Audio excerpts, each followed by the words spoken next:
University of കാലിക്കറ്റിൻ്റെ 3ാം semester corporate accounting എന്ന സബ്ജക്റ്റിൻ്റെ ഫസ്റ്റ് ചാപ്റ്ററായ അക്കൗണ്ടിംഗ് ഫോർ ഷെയർസിൻ്റെ തിയറീസാണ് നമ്മൾ ഡിസ്കസ് ചെയ്യുന്നത്. ഓൾറെഡി 2 വീഡിയോസ് അപ്ലോഡ് ചെയ്തിട്ടുണ്ട്. ആ വീഡിയോസ് കണ്ടിന്യൂഷന് വേണ്ടിയിട്ട് ഒന്ന് കണ്ടിട്ട് വേണം ഈ വീഡിയോ കാണാനായിട്ട്. The first step in commencing business of a company is to raise capital by the issue of shares.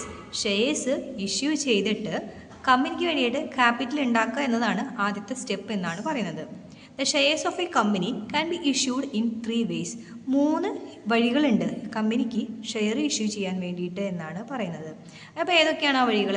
By private placement of shares. എന്ത് ചെയ്യാം? പ്രൈവറ്റ് പ്ലേസ്മെൻറ്റ് ചെയ്യാം. By right issue shares. ഷെയർസിൻ്റെ റൈറ്റ് ഇഷ്യൂ ചെയ്യാം. By public issue of shares. Public issue ചെയ്യാം. അപ്പോൾ 3 വഴികളാണ് നമുക്ക് shares issue ചെയ്യാനുള്ളത്. Private placement, right issue, public issue. Private placement of shares. A private company cannot issue prospectus. Private companyക്ക് prospectus issue ചെയ്യാനായിട്ട് സാധിക്കില്ല. Hence, it usually raises its capital by private placement. അതുകൊണ്ട് എങ്ങനെയാണ് അവർ capital rice ചെയ്യുന്നത്? Private placement വഴിയാണ്. A public limited company can also raise its capital by placing the shares privately and without inviting the public for subscription of its shares. അപ്പോൾ public limited കമ്പനിക്ക് private placement വഴിയും എന്ത് ചെയ്യാനായിട്ട് സാധിക്കും? Capital raise ചെയ്യാനായിട്ട് സാധിക്കും. അപ്പോൾ പ്രൈവറ്റ് പ്ലേസ്മെൻറ്റ് എന്ന് പറഞ്ഞിട്ടുണ്ടെങ്കിൽ a private placement is the issue security of a company direct to one investors or a small group of investors. ഒന്നെങ്കിൽ കമ്പനി ഒരു ഇൻവെസ്റ്റേഴ്സിനോ അല്ലെങ്കിൽ ഒരു കൂട്ടം ഇൻവെസ്റ്റേഴ്സിനോ ഡയറക്റ്റായിട്ട് സെക്യൂരിറ്റീസ് ഇഷ്യൂ ചെയ്തിട്ടുണ്ടെങ്കിൽ അതിനെയാണ് നമ്മൾ എന്ത് പറയുന്നത്? പ്രൈവറ്റ് പ്ലേസ്മെൻറ്റ് എന്ന് പറയുന്നത്.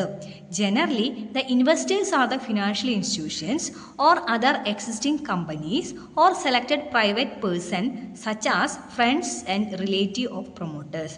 അപ്പോൾ ഇൻവെസ്റ്റേഴ്സ് എന്ന് പറഞ്ഞാൽ ആരൊക്കെയായിരിക്കാം? ഒന്നെങ്കിൽ അത് ഫിനാൻഷ്യൽ ഇൻസ്റ്റിറ്റ്യൂഷൻസ് ആയിരിക്കാം, അല്ലെങ്കിൽ ഓൾറെഡി ഉള്ള കമ്പനീസ് ആയിരിക്കാം, അല്ലെങ്കിൽ പ്രൊമോട്ടേഴ്സിൻ്റെ ഫ്രണ്ട്സോ റിലേറ്റീവോ ആയിരിക്കും. അപ്പോൾ ഇവർക്ക് കമ്പനി ഡയറക്റ്റായിട്ട് സെക്യൂരിറ്റീസ് ഇഷ്യൂ ചെയ്യുന്നുണ്ടെങ്കിൽ അതിനെയാണ് നമ്മൾ എന്ത് പറയുന്നത്? പ്രൈവറ്റ് പ്ലേസ്മെൻറ്റ് എന്ന് പറയുന്നത്.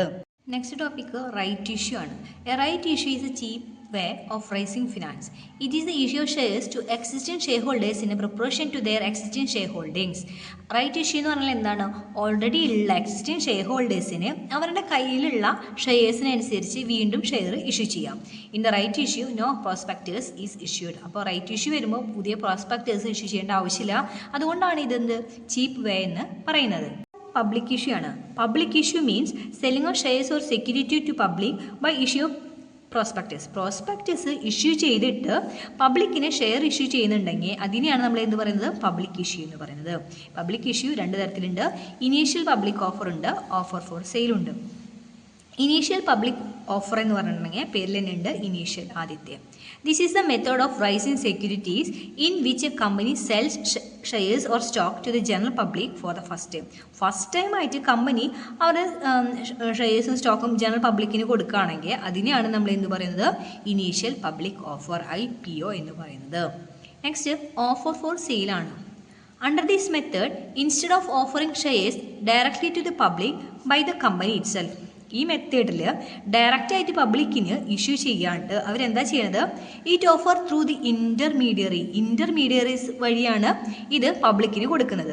ഇൻ്റർമീഡിയറീസ് എന്ന് പറഞ്ഞിട്ടുണ്ടെങ്കിൽ such as issue house, merchant banks, investment banks or firms of stock brokers. ഇവരൊക്കെയാണ് ഇൻ്റർമീഡിയറി. അപ്പോൾ ഇൻ്റർമീഡിയറി വഴി പബ്ലിക്കിന് ഷെയർസ് കൊടുക്കുന്നുണ്ടെങ്കിൽ അതിനെയാണ് നമ്മൾ എന്ത് പറയുന്നത്? ഓഫർ ഫോർ സെയിൽ എന്ന് പറയുന്നത്.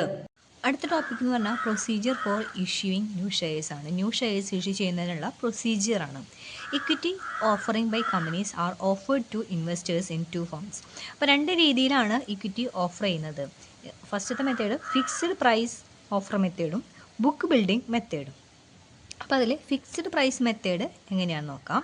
In this case the company fix the issue price and then advertise the number of shares to be issued. അപ്പോൾ കമ്പനി ആദ്യം തന്നെ ഇഷ്യൂ പ്രൈസൊക്കെ ഫിക്സ് ചെയ്യും. എത്ര എണ്ണം വേണം ഷെയർസ് ഇഷ്യൂ ചെയ്യണമെന്നും ഫിക്സ് ചെയ്തിട്ടുണ്ട്. അതിനുശേഷം കമ്പനി എന്ത് ചെയ്യുന്നു? അഡ്വർടൈസ് ചെയ്യുകയാണ്. ഇത്ര എണ്ണം ഷെയർസ് ഇത്ര രൂപയ്ക്ക് ഞങ്ങൾ ഓഫർ ചെയ്യുന്നുണ്ട് എന്ന് പറയുകയാണ്. ഓക്കെ, അപ്പോൾ അതിൻ്റെ സ്റ്റെപ്സാണ് അടുത്ത് പറയുന്നത്. The main steps involve in the issue of shares under fixed price offer method are follows. അപ്പോൾ അതിൻ്റെ സ്റ്റെപ്സാണ് ഇനി താഴെ പറയുന്നത്. അതിൽ ഫസ്റ്റ് വൺ പറയുന്നത് ഇഷ്യൂ ഓഫ് പ്രോസ്പെക്ടേഴ്സ് ആണ്. പ്രോസ്പെക്ടേഴ്സ് നമ്മൾ ഇഷ്യൂ ചെയ്യണമെന്നാണ് അതിൽ ഫസ്റ്റത്തെ സ്റ്റെപ്പായിട്ട് പറയുന്നത്. A public company immediately after its incorporation issue prospectus and advertise in the newspaper inviting public to subscribe its share capital. അപ്പോൾ ഒരു പബ്ലിക് കമ്പനി ഇൻകോർപ്പറേഷൻ ശേഷം ചെയ്യേണ്ട കാര്യം എന്താണെന്ന് വെച്ചിട്ടുണ്ടെങ്കിൽ പ്രോസ്പെക്ടസ് ഇഷ്യൂ ചെയ്യണം. പിന്നെ എന്ത് ചെയ്യണം? ന്യൂസ് പേപ്പറിൽ അഡ്വർടൈസ്മെൻറ്റ് കൊടുക്കണം. ഞങ്ങൾ ഇങ്ങനെ പബ്ലിക്കിൻ്റെന്ന് ഷെയർ വാങ്ങുന്നുണ്ട്, അതിന് വേണ്ടിയിട്ട് ഞങ്ങൾ ഷെയർ ഇഷ്യൂ ചെയ്യുന്നുണ്ട് എന്ന് പറഞ്ഞിട്ട് അവരെന്ത് ചെയ്യണം? ന്യൂസ് പേപ്പറിൽ അഡ്വർടൈസ്മെൻറ്റ് കൊടുക്കണം എന്നാണ് പറയുന്നത്. A prospectus is a invitation to the public to subscribe it share capital of the company. കമ്പനീൻ്റെ ഷെയർ ക്യാപിറ്റൽ വാങ്ങാൻ വേണ്ടിയിട്ട് ഒരു ഇൻവിറ്റേഷനാണ് നമ്മൾ പ്രോസ്പെക്ടേഴ്സ് എന്ന് പറയുന്നത്. It is generally circulated to the public in printed notice. ഒരു പ്രിൻ്റഡ് നോട്ടീസ് പോലെയാണ് അത് ജനറലി സർക്കുലേറ്റ് ചെയ്യുന്നത്. അപ്പോൾ ഫസ്റ്റത്തെ എന്താ? Issue of prospectus. Prospectus issue ചെയ്യണമെന്നാണ് ഫസ്റ്റത്തെ സ്റ്റെപ്പ് പറയുന്നത്. സ്റ്റെപ്പ് അപ്ലിക്കേഷൻ ഫോർ ഷെയർസ് ആണ്. After publication of prospectus A person who want to purchase the shares of a company has to fill in prescribed application form. അപ്പോൾ company prospectus publish ചെയ്ത് കഴിഞ്ഞിട്ടുണ്ടെങ്കിൽ ആർക്കാണോ share വാങ്ങേണ്ടത് അവരെന്ത് ചെയ്യണം? Prescribe application form fill ചെയ്തിട്ട് കമ്പനിക്ക് കൊടുക്കണം. Each prospectus contain in printed application form and it state that amount per share payable on application allotment and subsequent call. അപ്പോൾ ഓരോ പ്രോസ്പെക്ടേഴ്സിലും ഒരു പ്രിൻറ്റഡ് അപ്ലിക്കേഷൻ ഉണ്ടായിരിക്കും. പിന്നെ എന്തുണ്ടായിരിക്കും? ആപ്ലിക്കേഷൻ മണിയായിട്ട് ഇത്ര രൂപ കൊടുക്കണം, അലോട്ട്മെൻറ്റ് മണിയിൽ ഇത്ര രൂപ കൊടുക്കണം, സബ്സിക്വൻറ്റ് കോളിൽ ഇത്ര രൂപ കൊടുക്കണമെന്ന് പറഞ്ഞിട്ടുണ്ടായിരിക്കും. The application form must be send along with application money. അപ്പോൾ അപ്ലിക്കേഷൻ ഫോം മാത്രം കൊടുത്താൽ പോരാ, അപ്ലിക്കേഷൻ മണി കൂടി കൊടുക്കണം. According to SEBI guidelines the application money should not be less than 25% of the issue price. കമ്പനിയുടെ issue price ഉണ്ടല്ലോ, ഷെയറിൻ്റെ issue price ഉണ്ടല്ലോ, അതിനേക്കാളും 25%-നേക്കാളും കുറവാവരുത് അപ്ലിക്കേഷൻ മണി എന്നാണ് സെബി പറയുന്നത്.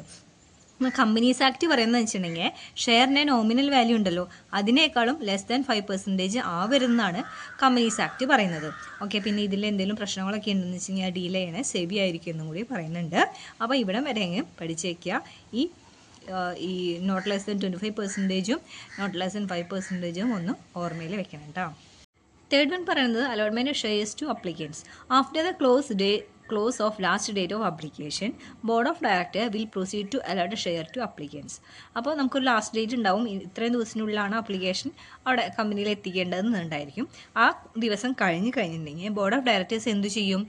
അപ്ലിക്കേഷൻ തന്ന ആൾക്കാർക്കൊക്കെ ഷെയർ അലോട്ട് ചെയ്യാൻ തുടങ്ങും. The fact of allotment intimated to the allotee by letter of allotment and shareholders is required to pay allotment money on the shares allotted. അപ്പോൾ അവരെന്ത് ചെയ്യും? ബോർഡ് ഓഫ് ഡയറക്ടേഴ്സ് എന്ത് ചെയ്യും? നിങ്ങൾക്ക് ഷെയർ തരുന്നുണ്ട് കേട്ടോ എന്ന് ലെറ്റർ ഓഫ് അലോട്ട്മെൻറ്റിലൂടെ നമ്മൾ അറിയിക്കും, അലോട്ടിനെ അറിയിക്കും. അപ്പോൾ അലോട്ട് എന്ത് ചെയ്യണം? ഷെയർ അലോട്ട്മെൻറ്റിൽ ഇത്ര രൂപ എന്ന് പറഞ്ഞിട്ടുണ്ടായിരിക്കുമല്ലോ, ആ പൈസ കമ്പനിക്ക് കൊടുക്കണം. If no allotment is made on the applicant, the letter of regret is issued to him and application money will be returned. ഇപ്പോൾ ഷെയർ കൊടുക്കാനില്ല, അങ്ങനെയാണെങ്കിൽ എന്ത് ചെയ്യും? ലെറ്റർ ഓഫ് റിഗ്രറ്റ് അയാളെ അറിയിക്കുകയും അയാൾ അടച്ച അപ്ലിക്കേഷൻ മണി തിരിച്ചു കൊടുക്കുകയും ചെയ്യും. Now the allotee become shareholders or member of the company. അങ്ങനെയാണെങ്കിൽ അലോട്ടി ആരായി? ഷെയർ ഇഷ്യൂ ചെയ്തു, അപ്പോൾ അയാൾ ഷെയർ ഹോൾഡേഴ്സ് അല്ലെങ്കിൽ കമ്പനിയുടെ മെമ്പറായി എന്നാണ് പറയുന്നത്. നെക്സ്റ്റ് ടോപ്പിക്ക് വരുന്നത് അലോട്ട്മെൻറ്റിൻ്റെ ടൈപ്പാണ്. 2 തരം അലോട്ട്മെൻറ്റ് ഉണ്ട്, ഫേം അലോട്ട്മെൻറ്റും പ്രിഫറൻഷ്യൽ അലോട്ട്മെൻറ്റും. ഫേം അലോട്ട്മെൻറ്റ് എന്ന് പറഞ്ഞിട്ടുണ്ടെങ്കിൽ allotment made to promoters, financial institutions, employees of the company, NRIs, FIIs for the specific number of shares out of the total issue. ഇവിടെയാണ് ഒരു വ്യത്യാസമുള്ളത്. അതായത് ടോട്ടൽ ഇഷ്യൂവിൻ്റെ ഒരു സ്പെസിഫൈഡ് നമ്പേഴ്സ് പ്രൊമോട്ടേഴ്സിനും ഫിനാൻഷ്യൽ ഇൻസ്റ്റിറ്റ്യൂഷനും എംപ്ലോയീസും NRIsക്ക് കൊടുക്കുകയാണെങ്കിൽ അതിനെന്ത് പറയുന്നു? ഫേം അലോട്ട്മെൻറ്റ് എന്ന് പറയുന്നു. ഇനി പ്രിഫറൻഷ്യൽ അലോട്ട്മെൻറ്റ് എന്ന് പറഞ്ഞാൽ എന്താണ്? This is the bulk allotment of shares made at a pre determine price to pre determine people.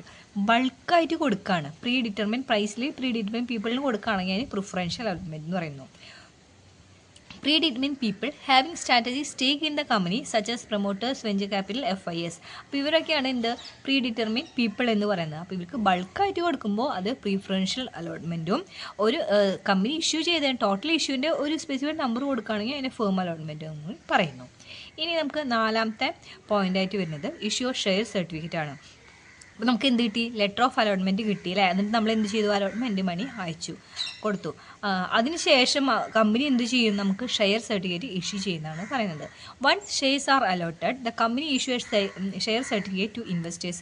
അപ്പോൾ ഒരിക്കൽ നമുക്ക് എന്ത് കിട്ടി? അലോട്ട്മെൻറ്റ് മണി നമ്മൾ അടച്ചു കഴിഞ്ഞിട്ടുണ്ടെങ്കിൽ കമ്പനി നമുക്ക് എന്ത് തരുന്നതാണ് പറയുന്നത്? ഒരു ഷെയർ സർട്ടിഫിക്കറ്റ് തരുന്നതാണ് പറയുന്നത്. The certificate is formal proof of ownership of the shares. അപ്പോൾ ഷെയർസ് ഓണർഷിപ്പ് നമ്മളാണ് എന്ന് തെളിയിക്കുന്ന സർട്ടിഫിക്കറ്റ് ആണ് എന്ത്? ഷെയർ സർട്ടിഫിക്കറ്റ് എന്ന് പറയുന്നത്. ഇതിൽ എന്തൊക്കെ ഉണ്ടായിരിക്കും?